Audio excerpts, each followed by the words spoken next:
Ito po yung postura natin mga kahanap buhay. Puwag tayo ng stainless steel. Yan nandito sa aking munting bahay. Bali, ano po muna tayo para hindi tayo pasukin kasi sakit ng ugat niya.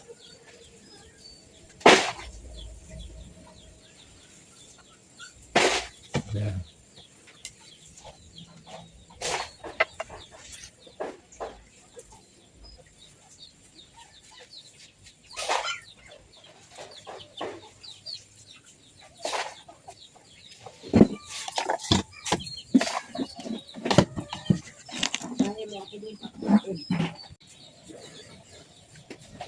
Yan po yung ating stainless steel. Yan po yung paghiwalay natin. Paghiwalayin po natin yan kay ating equipment. Nakahanap buhay, samahan niyo po ako hanggang sa dulo. Pagpasensyahan niyo na po ang ating video. Gawa po nung ito'y may kalabuan kaunti, pero awat tulong naman ng Panginoon ay makikita. Ayan po. Yung unang hukal ko sa kanya ay puro itlog, pero meron po yan ng meron pong honey na konti.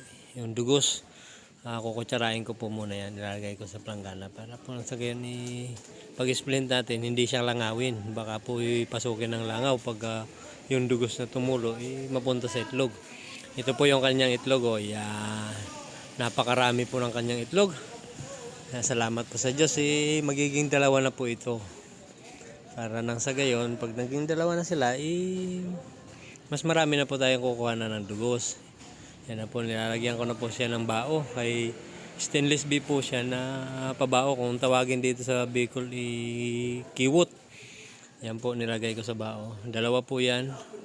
Lalagyan ko sila parehas ng bao para nang sa gayon. Diyan na sila dumugos. Pag splint ko uli, hindi na sila mahirap bungkalin kasi nga po bao yung kanilang lagayan ng pulot, kaya mas madali silang matatanggal.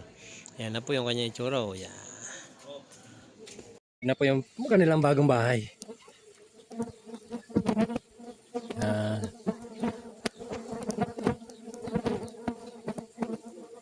Yan, sila na yan, bago nilang bahay.